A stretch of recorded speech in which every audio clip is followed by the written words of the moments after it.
Hello everyone, চলো আজকে যেটা রান্না করব শেয়ার করব তোমাদের সঙ্গে। এই রেসিপিটা দেখতে থাকো, ভালো লাগলে অবশ্যই লাইক কমেন্ট শেয়ার সাবস্ক্রাইব চাই।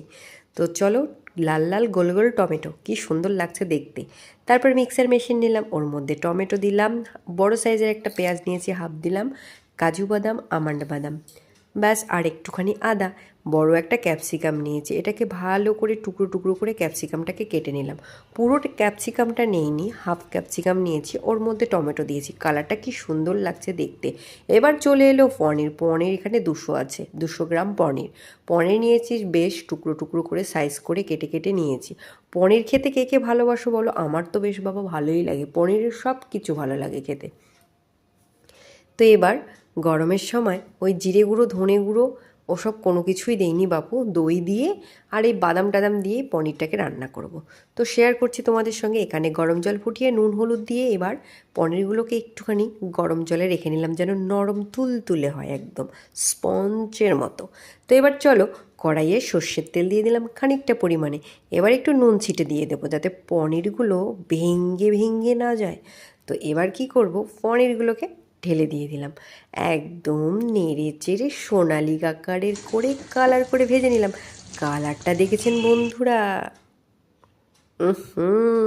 কি সুন্দর সোনালি কালার। তো যাই হোক, এবার তুলে নিলাম পনিরগুলোকে।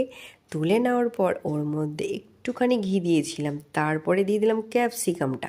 শুধু ক্যাপসিকাম যদি ঘিয়ের মধ্যে ভাজা যায়, ওহ গন্ধটা যেন অসাধারণ লাগে খেতে। যাই হোক, পনির ক্যাপসিকাম ভাজা কমপ্লিট হয়ে গেল। এবার ওই তেলের মধ্যে আবার একটুখানি ঘি দিয়ে দিলাম। ঘি দেওয়ার পর এবার আমি গোটা গরম মশলা ফোড়ন দেবো। সেখানে থাকছে তেজপাতা, লবঙ্গ, দারচিনি, এলাচ। এবার চলো, পেস্ট করে রেখেছিলাম যে মশলাটা, বাদাম, টমেটো, পেঁয়াজ, আদা, এবার মশলাটাকে দিয়ে ভালো করে নেড়ে চেড়ে এর মধ্যে স্বাদ মতো হলুদ গুঁড়ো দিতে হবে, স্বাদ মতো নুন দিতে হবে, পরিমাণ মতো চিনি দিতে হবে, আর থাকবে একটু কালারের জন্য কাশ্মীরি লঙ্কার গুঁড়ো। তো এবার আবারও ভালো করে এটাকে নেড়ে চেড়ে নিতে হবে। তারপরে তেল যখন ছেড়ে দেবে, ওর মধ্যে স্পঞ্জের মতো যে পনিরগুলো সোনালি আকার করে ভেজেছি, ক্যাপসিকামটা ভেজেছি, ওর মধ্যে এবার ঢেলে দিয়ে দেবো। তারপর এটাকে ঢেলে দেওয়ার পর মশলার মধ্যে এবার দই দিয়ে দিলাম। এখানে হাফ কাপের মতো দইও কিন্তু ফেটিয়ে রেখেছিলাম, এটা তো পুরো দই দিয়ে দিলাম। এবার ঢালার পরে ভালো করে কষালাম। কষাতে কষাতে তেল যখন বের হলো ওর গা থেকে, এবার একটু গরম জল ঢেলে দেব। তারপর পরিমাণ মতো জলটা দেওয়ার পর এবার আমি ঢেকে দিলাম। ঢাকনা তুলে তারপরে ঘি দিয়ে দিলাম পরিমাণ মতো, আর আমার ভাজা বাড়িতেই গরম মশলা তৈরি, রেসিপি রেডি।